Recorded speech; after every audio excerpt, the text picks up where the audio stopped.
Hello, welcome. My name's FeleciaMarie. This is True Moon Tarot. First, I just want to say that I am so sorry, guys, that I have not posted the last few days. I have been with my family, so just spending time with family and whatnot. I have just finished my prayer. I have 2 cards from my Halloween Oracle that have already come out, and so I feel like I'm gonna go ahead and just start pulling my tarot cards. However, I do have a new deck of cards that I got. They're not actually tarot cards or oracle cards, but they are sentiment cards. It's When There Are No Words, and it is by Joanne Fink. Funny enough, I actually had been talking before I left for my trip with my husband about how I needed some cards and how I wanted to get some new cards, and how it's just kind of like been a while since I've had any. Got 3 there, but it's been a while since I've had any, so I was like, you know what, let's get some new cards. And I ended up not getting any. I decided not to look. I decided not to focus on that I had things that needed to be taken care of, more important bills and stuff. And we were at the gas station on the way home, my sister and I were, and we had to go to the bathroom, so we're at the last gas station before the last time we were going to stop before we got back into Alabama, and I see these cards, and I was like, ooh, I kind of want them. And then I was like, but I asked my sister, and she was like, nope, I'm getting them. So she got them for me. But so I have some new cards now, even though they aren't like tarot cards, but I'm still actually very excited to use them with you guys for the first time. But let's go ahead and look here. Our 2 oracle cards that we have are Intuition and Risk and Reward, which I find interesting because the 3 cards that we have, darlings, are the Tower, the 2 of Pentacles, and the 3 of Pentacles. So you are definitely having a huge amount of change, which is interesting because at this current moment it is just now 6 a.m. It is 6:07 a.m. I was getting ready, kind of sitting here. I've been up since about 5:15ish, and I was just sitting, made my coffee, just kind of sitting and relaxing and thinking. And the last time I looked at the clock before I started recording, it happened to be 5:55, which is about change, significant change that is coming your way. And then we end up with the Tower card along with the Apple, which is Risk and Reward, okay? So there is something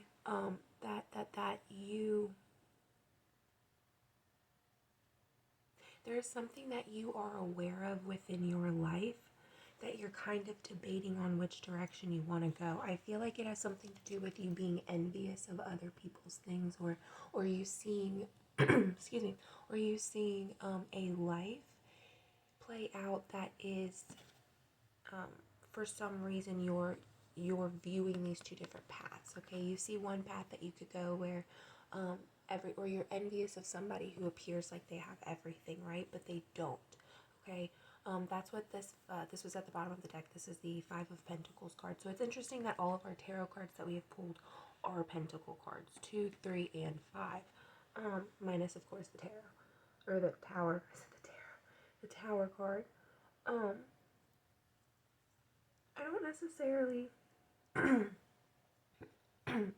feel like it's like you're envious of a specific person. I feel like it's more of like you're envious of a future that you imagine for yourself. And the reason I'm saying this is actually because this is something that I have just come, I guess not really envious of, but I have been aware of certain things in my life about my future that I am very, very excited for, that I don't necessarily think are going to happen on the current path that I'm on. And that is something that is dealt with, and however which way you choose to deal with it. But regardless, that was what I was thinking about. And of course, we all know that I only do readings for those who are aligned to me. So if this is also a message that is for myself at this moment, because it's something that I have asked for clarity on, or it's something that I have wanted clarity on, they're going to give it to me, right? If it is for me to know at this point. And so that's what I am picking up on. But I feel like the Tower is involving a person realizing,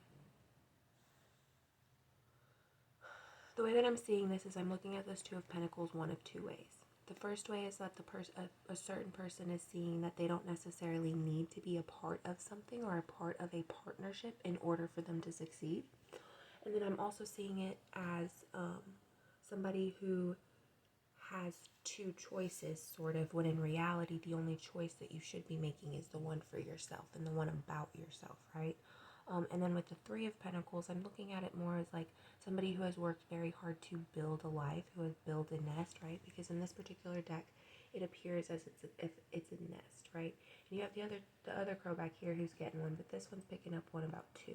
So this one, they have the nest and they're trying to support multiple things, whereas this one back here is kind of just focusing on that one thing, not really focusing on the nest, right? But then again, that is also a mother's job to focus on the nest. With the Five of Pentacles, like I said, I feel like it's two different paths that can be taken. One where you feel like everything that you could ever want you have, but in reality you don't have intimate connections with people, whereas the other path is a path where you lack everything except for the intimate connections with people, the things that truly matter. Underneath the Five of Pentacles card, we have the Ten of Cups, and then directly underneath the Ten of Cups, we have two major arcana cards, which are the High Priestess and the Strength card. That will be the last card, since that is 4 cards. That'll be 7 total, and then I'm going to pull 7, 8, 9. So we'll pull 3 cards from the new deck. Well, I'm curious to see what's at the top of our tarot deck. The Ten of Pentacles, I feel like that's you coming into terms and realizing what it is that you want, not just being honest with yourself, but being honest with those that are close around you and those that you do have intimate connections with. With the High Priestess card and the Strength card, I feel like it's that's what again comes into the being honest with yourself. The High Priestess card, you have to understand it more as she does have the same tools that the Magician would have, right? She has her wand, she has her chalice, and then she has her swords. What's interesting is I'm not entirely sure. I guess it could be part of her veil, because I do see part of it behind here, so I guess it's her veil.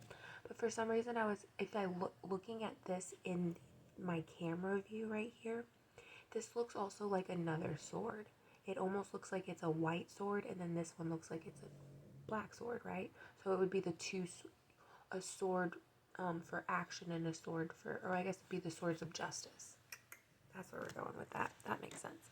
But you kind of, for some reason, I'm thinking about it as that. But think about it as, in the High Priestess card, they have the same, is that a bruise?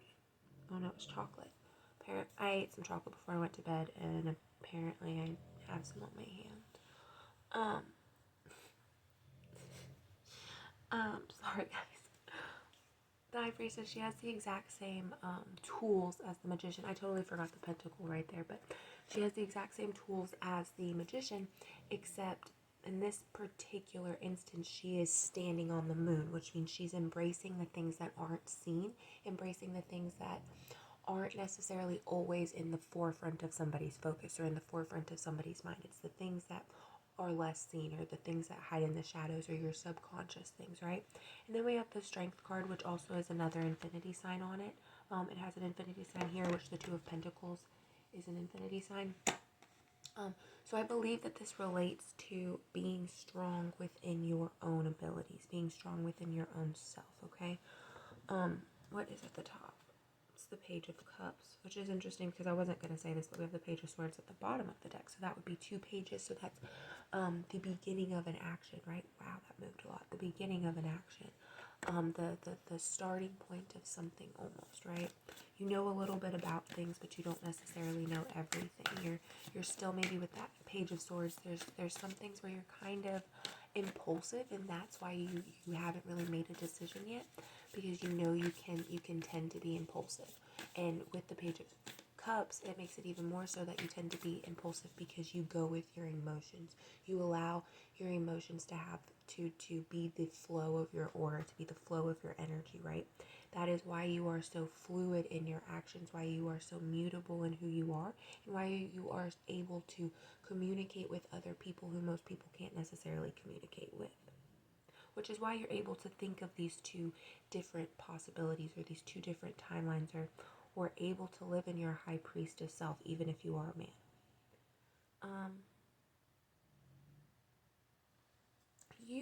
You do know you do know where or what it is that I'm talking about. And I don't know why I said where this is going maybe. You do know where these thoughts and feelings are coming from.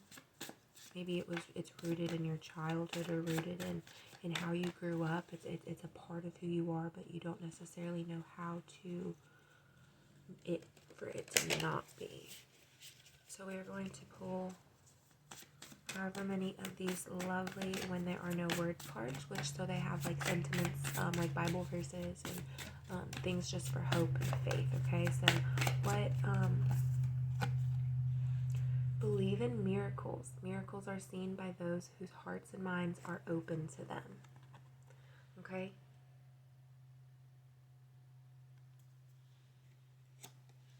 Do another one.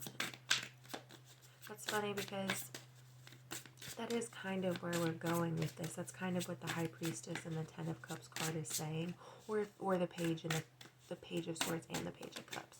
Because what you allow yourself to think, what you allow yourself to live out energetically is what is going to come to you, is what is going to be drawn to you. So if you believe in something good happening, or you believe in whatever it is that you want to happen, it will happen.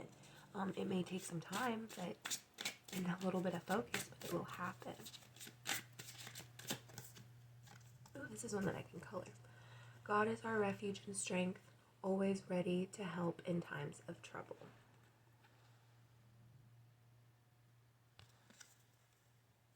And we'll do one more. What is the last and final message?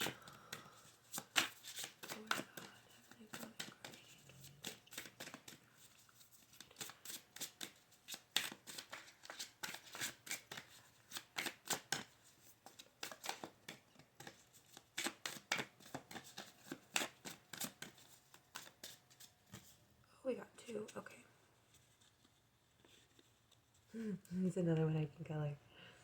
Yeah, some of these actually have ones that I can color, so it makes me happy. Open your heart to possibility. Okay, so again, that's not only believing in yourself, but believing in God, having faith, and having an open mind about the way that your life is headed. And then a single loving act can transform the world. So basically, if you are able to help somebody else, it will help you be in the mind frame of receiving help, okay? Because you've already allowed yourself to be vulnerable to help somebody, to be vulnerable to see what it is that they need. And so now you're able to be vulnerable for others to see what you need, okay? Thank you so much for watching this. I hope that this reading resonated with you. I am available now to do personal readings. So if you would like a personal, please let me know. And just have a wonderful, happy day.